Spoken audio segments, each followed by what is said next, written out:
பாமகவில் உட்கட்சி மோதல் உச்சத்தை அடைந்துள்ள நிலையில் விழுப்புரம் தைலாபுரம் தோட்டத்தில் பாமக நிறுவனர் ராமதாஸை அக்கட்சியின் தலைவர் அன்புமணி சந்தித்து பேசினார். ராமதாஸை சந்தித்து சமாதானம் செய்ய பாமக மூத்த நிர்வாகிகளுடன் அன்புமணி தைலாபுரம் தோட்டத்துக்கு சென்ற நிலையில் 1 மணி நேரத்திற்கு மேலாக பேச்சுவார்த்தை நடந்தது. பாமகவில் நிலவும் உட்கட்சி மோதலை முடிவுக்கு கொண்டுவர அதிமுக, பாஜக போன்ற கட்சிகள் முயன்று வருகின்றன. இதன் ஒரு பகுதியாக இன்று தைலாபுரம் தோட்டத்தில் அன்புமணியை அடுத்து ஆடிட்டர் குருமூர்த்தி, சைதை துரைசாமி ஆகியோர் நிறுவனர் ராமதாஸிடம் பேச்சுவார்த்தையில் ஈடுபட்டனர்.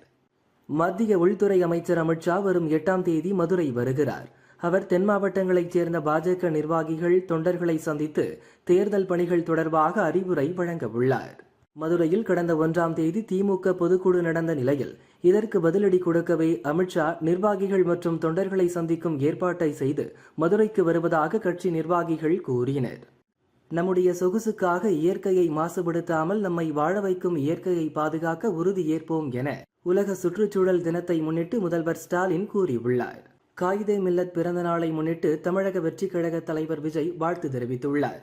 சமூக ஒற்றுமைக்காக நேர்மையான, தூய்மையான பாதையில் பயணித்த காயிதே மில்லத் பிறந்த நாளில் அவரது சேவைகளை நினைவு கூர்ந்து போற்றி மகிழ்வோம் என விஜய் வாழ்த்தினார். பெங்களூரு சின்னசாமி மைதானத்தில் நடந்த பாராட்டு விழாவில் கூட்ட நெரிசலில் சிக்கி திருப்பூரைச் சேர்ந்த காமாட்சி, அக்ஷதா மற்றும் 9ஆம் வகுப்பு மாணவி திவ்யான்ஷி ஆகியோர் மூச்சு திணறல் ஏற்பட்டு பரிதாபமாக இறந்துள்ளனர்.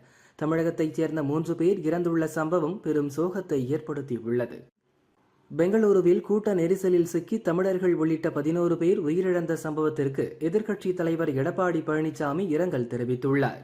இந்த செய்தி மிகுந்த அதிர்ச்சியும் வருத்தமும் ஏற்படுத்தியுள்ளது. உயிரிழந்தோர் குடும்பத்தாருக்கு எனது ஆழ்ந்த இரங்கல். மருத்துவமனையில் சிகிச்சை பெறுவோர் பூரண உடல்நலம் பெற இறைவனை வேண்டுகிறேன் என்றும் தெரிவித்தார். சொல்வதற்கு வார்த்தைகள் இல்லை, முற்றிலும் உடைந்துவிட்டேன் என்று பெங்களூரு கூட்ட நெரிசலில் சிக்கி ரசிகர்கள் பலியான சம்பவத்துக்கு ஆர்சிபி வீரர் விராட் கோலி வருத்தம் தெரிவித்துள்ளார். ஆபரேஷன் சிந்தூர் குறித்து விளக்க கனிமொழி எம்பி தலைமையிலான எம்பிக்கள் குழு ஸ்பெயின் சென்றது. அப்போது இந்தியாவின் தேசிய மொழி எது என ஸ்பெயின் பிரதிநிதிகள் கேள்வி எழுப்ப, வேற்றுமையில் ஒற்றுமைதான் இந்தியாவின் தேசிய மொழி என கனிமொழி பதிலளித்தார். இந்நிலையில் இந்திய நாட்டுக்கான குரலாக தமிழகத்தின் அன்பு மொழியை ஒற்றுமை மொழி என பேசிய கனிமொழியை கண்டு பெருமை கொள்வதாக கனிமொழியை முதல்வர் ஸ்டாலின் பாராட்டியுள்ளார். பிரதமர் நரேந்திர மோடி முன்னாள் அரசு உயரதிகாரிகளுக்கு அமைச்சர் பதவி வழங்கியது போல வரும் சட்டசபை தேர்தலில் போட்டியிட முன்னாள் IAS அதிகாரிகளுக்கு சீட் வழங்க திமுக முடிவு செய்துள்ளது. முதற்கட்டமாக 2 பெயர்கள் தேர்வு செய்யப்பட்டிருப்பதாக தகவல் வெளிவந்திருக்கிறது. இருவரில் ஒருவரை திருவாரூர் மாவட்டத்தில் ஒரு தொகுதியிலும் சென்னையில் ஒரு தொகுதியிலும் போட்டியிட வாய்ப்பளிக்கலாம் என்றும் கட்சி தலைமை முடிவெடுத்துள்ளது. காங்கிரஸ் எம்பி ராகுல் பாரத் ஒற்றுமை யாத்திரையின் போது அருணாச்சல பிரதேச எல்லையில் நம் ராணுவ வீரர்களை சீன ராணுவத்தினர் அடிக்கின்றனர் என்று தெரிவித்திருந்தார். இதுகுறித்த வழக்கு அலகாபாத் ஹைகோர்ட்டில் நடந்து வருகிறது. விசாரணையின் போது ராணுவம் அல்லது ராணுவத்தினரை அவமதிக்கும் வகையில் பேசுவது கருத்து சுதந்திரத்தில் வராது என ராகுலுக்கு ஹைகோர்ட் கண்டனம் தெரிவித்தது. நாட்டில் மீண்டும் கொரோனா பரவல் அதிகரிக்க துவங்கியுள்ள நிலையில் அனைத்து மருத்துவமனைகளிலும் ஆக்சிஜன், தனி வார்டுகள், வெண்டிலேட்டர்கள் கிடைப்பதை உறுதி செய்ய மாநில அரசுகளுக்கு மத்திய சுகாதாரத்துறை அறிவுறுத்தியுள்ளது. முதியவர்கள், கர்ப்பிணியர், கடுமையான நோய்களால் பாதிக்கப்பட்டவர்கள் பொது இடங்களுக்கு செல்லும் போதும் பயணங்களின் போதும் முகக்கவசம் அணிய வேண்டும் எனவும் தெரிவித்துள்ளது.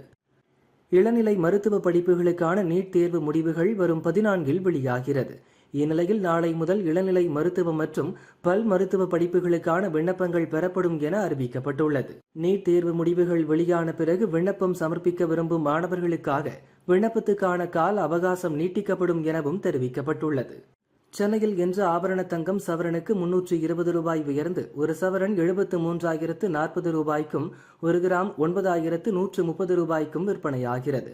கடந்த 4 நாட்களில் தங்கம் விலை சவரனுக்கு 1,680 ரூபாய் உயர்ந்துள்ளது. வெள்ளி விலையில் மாற்றமின்றி 1 கிராம் வெள்ளி 114 ரூபாய்க்கு விற்பனை செய்யப்படுகிறது. செவ்வாய் தோஷ நிவர்த்தி ஸ்தலமான காஞ்சிபுரம் செவந்தீஸ்வரர் கோவிலில் கும்பாபிஷேகம் வெகு விமரிசையாக நடைபெற்றது.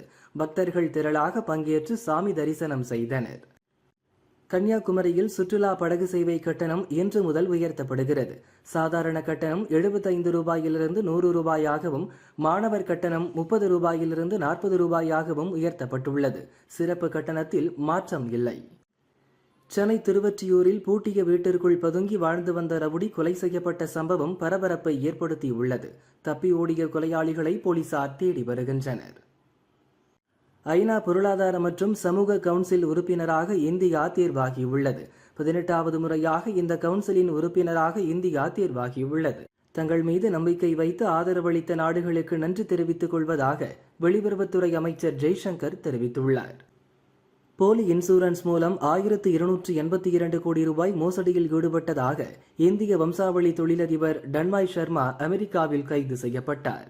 ஷர்மாவின் சாவரின் ஹெல்த் குரூப் நிறுவனம் நோயாளிகளுக்கு தெரியாமல் அவர்களின் பெயரில் காப்பீட்டுத் திட்டங்களை பதிவு செய்து 1282 கோடி ரூபாய் காப்பீட்டுத் தொகையை பெற விண்ணப்பித்துள்ளார். இதற்காக அவர் 180 கோடி ரூபாய் லஞ்சம் கொடுத்துள்ளதாகவும் குற்றம் சாட்டப்பட்டுள்ளது.